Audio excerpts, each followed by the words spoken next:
কাঁচাগোল্লার কথা মাননীয় সকল সংসদ সদস্য শুনেছেন, এটুকুই বললাম আর কি।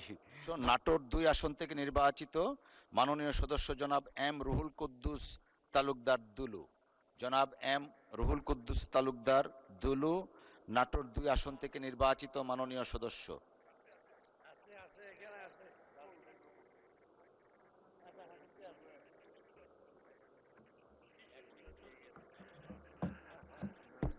মাননীয় স্পিকার, আপনাকে ধন্যবাদ। আসলে আমি 71 বিধিতে একটা জনগুরুত্বপূর্ণ বিষয়, আমার নির্বাচনী এলাকা নাটোর।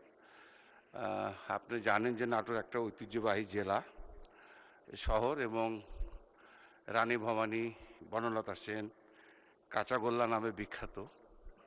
একসময় রাজধানী ছিল নাটোর, কিন্তু দুঃখজনক হলো একটা বাইপাস নাই। আমি এই বিষয়ে অ্যাকচুয়ালি এটা একটা জনগুরুত্বপূর্ণ 71 বিধিতে আপনাকে বেশি দৃষ্টি আকর্ষণ করেছিলাম এটার উপর আলোচনা করার জন্য। 2 মিনিট আলোচনা না করে আমাকে যদি একটা সুযোগ দেওয়া হতো মাননীয় স্পিকার, পরবর্তীতে যদি আপনি অ্যালাউ করেন আমি দরখাস্ত করব।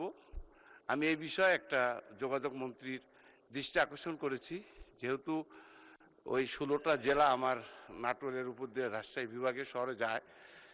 বাইপাস না থাকার কারণে মানুষকে ঘন্টার পর ঘন্টা নাটোর শহরে কষ্টের মধ্যে দীর্ঘ সময় অতিবাহিত করতে হয়। অনেক সময় রুগী জরুরি ভিত্তিতে রাজশাহী মেডিকেল কলেজে নিয়ে যাওয়ার জন্য রেল স্টেশনে গেট আটকে থাকার কারণে অনেক সময় আটকে থাকার কারণে প্রতিদিন 34টা ট্রেন যায় নাটোর শহর দিয়ে।